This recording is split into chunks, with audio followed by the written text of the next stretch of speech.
is going players and welcome back to Hertha Hero with Hertha Berlin on Football Manager 2020 with me, Foggy Plays. Today we're taking on Schalke. We're also going to have a look at the transfers that we've done because it is the 7th of February. The transfer window has closed and you can see we've drawn Liverpool in the Champions League first knockout round. So, delightful times. Real Madrid got Roma, AC Milan and Man United, Inter and Lyon, Sociedad and Borussia Dortmund, Schalke, Man City, Lazio, PSG, Barcelona, Chelsea. So there's some hasty games in this one. Man United, AC Milan should be quite good to see how they get on. Barcelona, Chelsea is going to be an interesting one. Two teams that have made it to the final the last couple of seasons. Ooh. But we are going to be facing our nemesis, our arch rivals, current holders, Liverpool. Not looking forward to it, if I'm honest. Transfer wise though, it's been busy. My Hertha Berlin 2 team, that manager is off trying to sign so many players. This guy tried signing him. For some reason he didn't put the deal through. It spent pretty much a month just sitting there. I did nothing with it because I don't really care. Never signed. So what are you going to do? We have made a few pre-signings. Dabo from Leicester is coming in on a free. His scout rating was higher than this. I then went and scouted him again, but in the meantime I agreed to sign him. So he spent the last 4 years in Israel. So Leicester have almost made their money back on this guy just by loaning him out. So, he'd actually, we're just $500,000 short making their money back on a guy they bought from Nantes. We see how he gets on. He might be good, he might be terrible. Fabian Arp and Vincink had a number of offers coming for them. Rejected all of them. They haven't thrown up a fuss, so that is delightful. Jerome Weiss, interesting player. Media description: wonderkid, would be a good signing. Looked at that. I think he's going to be a decent player at least. Leverkusen just don't want him. Never played him. Signed him for 1.2 million. He's only played his first game of the season in the last game, but I think he could be good. So I bring him in. It's going to cost us nothing. He's valued not that highly, but it's fine. He was on the transfer list anyway. We're bringing in De Rivaldo Fonseca in July. This guy, we're paying 19 million for him. When you see his value, you're going to be like, Foggy, or insane. Yeah, he's valued at 79k. He's 17. I think he could be the next one. So we're bringing him in. He hasn't never played a game of football. We're going to pay 19 million for him. Amir Shojan is at Borussia Dortmund. We've thrown another offer in. He rejected the last one. I think this guy is just going to be a world of... If he doesn't turn out good for us, it doesn't matter because he's currently valued 46.5 million. Has a release clause of 22.5. So all's well and good. Ryan Cassidy rejected a contract from Colorado. A little bit annoying. I was kind of hoping he would sign for them and get some first team football. But we have delved into the transfer window. As you know, David Munoz was originally coming here. He's already played 4 games for us. 1 game in the cup, came on and scored. He's been a footballer. He's been okay. Been fine. The 1 game he did start, he was terrible. And then this guy popped up in my scout reports. Song Hyun Ho, a centre back with 3.5 star potential, 19 years old. I said I'd bring him in. Interestingly, spent his entire career in Brazil, and he has Brazilian nationality. Born in South Korea, but spent his entire career to this point in Brazil. Curious, but okay. Comes in. He's going to play for our can't play for our B team, can he? He's foreign. I don't know. Just give him a chance. See how he gets on. He's according to our coach, Sydney Lobo. According to the assistant manager, Sydney Lobo, he is the 7th best centre back at the club. So by all means, so you knew Johnson Fryer was leaving. Segerel was offered a loan to Augsburg. They're paying his entire wages plus 100k a month. So 500,000 for him to go play. He's already scored 4 goals in 5 games. They're playing him as a striker, which, looking at his attributes during the month, just before he left, actually, I did kind of consider maybe he is a better option as a striker. Harvey Elliott has also left us, valued at 34 million now. I rejected an offer from Stuttgart, and Harvey Elliott threw up a hissy fit, just wanted to leave because Stuttgart were going to offer him more first team football. How could I say no? I let him go. We made a little bit of money off him. Well, we made a lot of money off him because we paid nothing for him. So we made 22.5 million, possibly going up to 27.5. Leon Altriker, one of the goalkeepers I bought years and years and years ago for 400k, we sold for 10k. He was at Armin Bielefeld, who he had spent 3 seasons previously with. Played plenty of games for them previously. This season, just got none. So recalled him, tried to get rid of him. Didn't work out. Bruno Caron wanted out as well, so bye-bye Bruno Caron. That is our only defensive midfielder gone for no profit, but it just means we don't have to pay Palmeiras the extra 5 million we were going to have to pay him. We had some, like, if he played 50 games for us, we don't have to pay the extra money for him. So that is everything that we have done. Transfer window wise, there wasn't a whole lot happened. Pedri was the most expensive deal to PSG. Johnson Fryer was the second. Harvey Elliott was third, and Van der Voort came from Genk to Schalke, 4th highest deal. Like I said, not a whole lot happened. Cleonise has been sent out on loan. Oh, he's gone to Borussia Mönchengladbach. Oh, interesting. Yeah, since you were here last, we have played some football matches. We beat Bayern Munich 3-0. Vinicius Jr., Kayo George with the brace. Szoboszlai picked up a bit of an injury. He's fine now. Hoffenheim beat them 2-0. Kayo George with a brace. And we played Hanover. Beat them 1-0 in a friendly. Kayo George scored. Then Mainz beat them 2-0. Delict and Esposito scoring. Michael picked up a slight knock, but he is all well and good. We did have a bunch of... Mo Salah basically won every award in the world. And Esposito finished 3rd, I think. But the North American goalkeeper was Bingham. And Michael was second in all of those North American awards. Bingham won every one that he could. And Doucouré won the Asian or African goalkeeper of the season. But back to our results. Fortuna Dusseldorf 4-0. Vinicius Jr., Garvidal, Meyer, and Esposito all getting goals. Then Ingolstadt, we suffered our first draw of the season. Catrone picked up what seemed like a pretty bad injury at the time.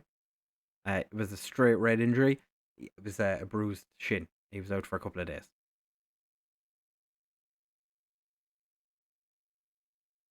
Then Borussia Mönchengladbach beat them 3-0. Esposito with a hat-trick. Gracier also getting on the score sheet.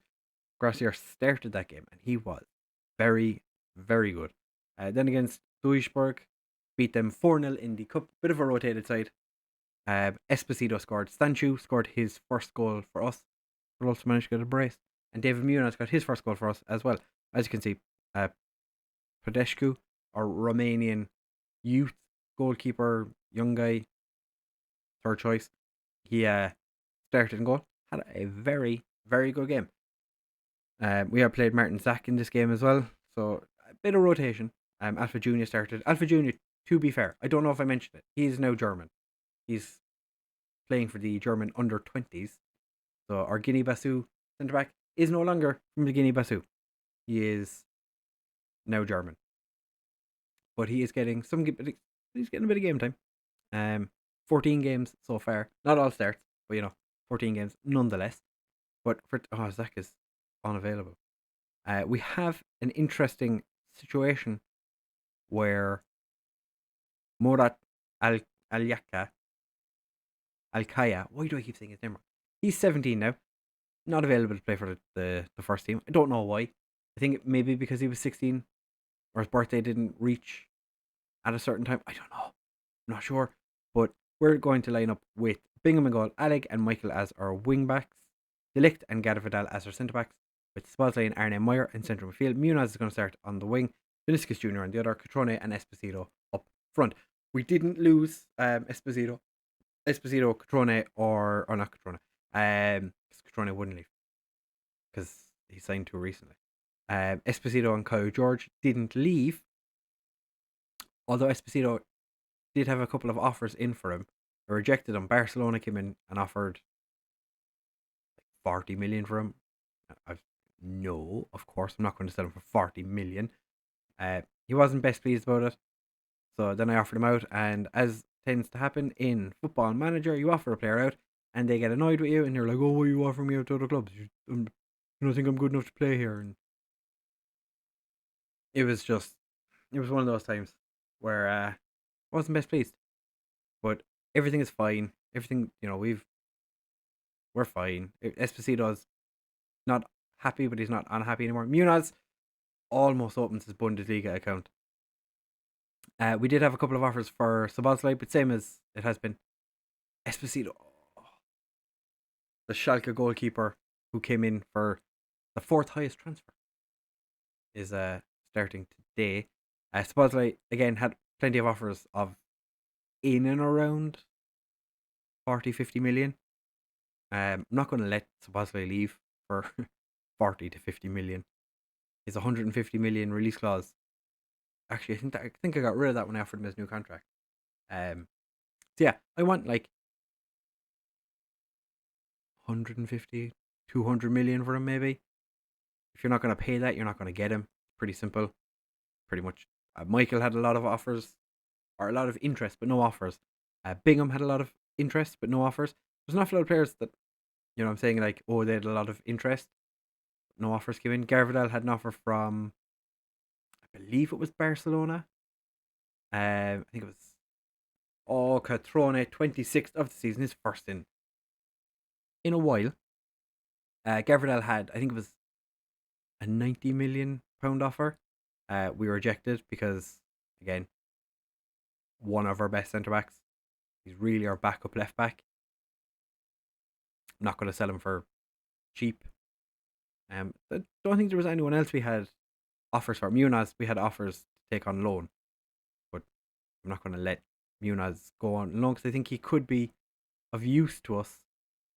That was a terrible defensive error by our team. We are currently 1-1 after Catrone opened the scoring. I want to see who got this, who made the boo-boo here.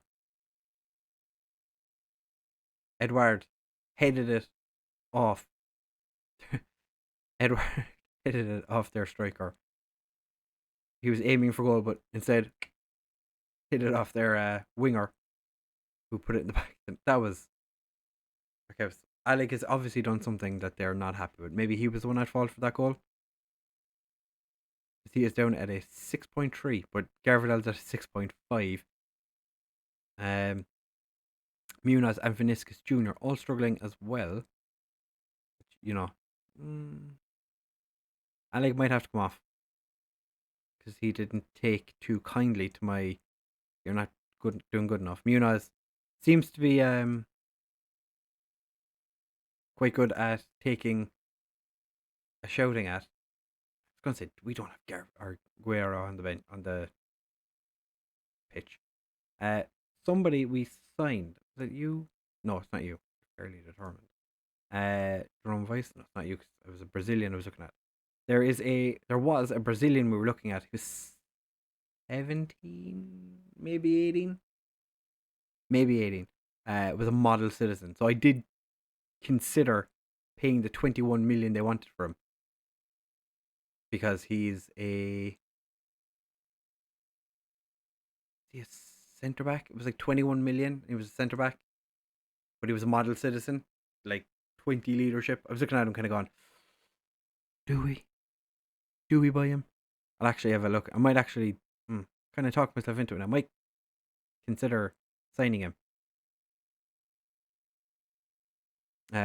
This is not good. Edward had Arne Meyer and De Ligt around him. Still managed to come away with the ball.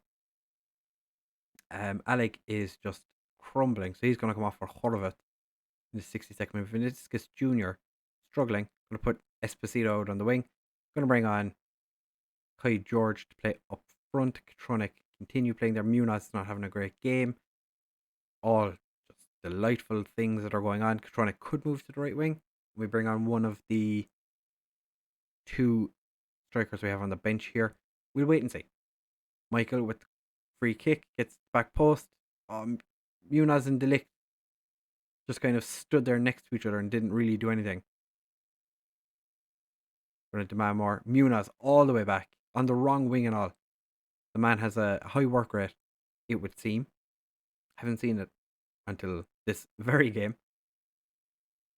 And we are very, very lucky that their winger decided he was the one who was going to take that shot, even though he wasn't best placed to do it. Esposito is now having a poor game. All right, let's bit of passion. And I think Munoz is going to come off for Gracier. We'll bring on Gracier. Move Catrone to the wing because he has been acceptable out on the wing. Come on, we can't draw our second game of the season. It's too late now. Too late now. 2 draws this season. It's all falling apart now, lads. It's all falling apart. We're only 5 points ahead of Borussia Dortmund. Augsburg did win their first games. I think it was when what's the name of that striker? That guy we loaned them. It all started looking up for them when he joined. So I think we're the ones that have turned Augsburg season around.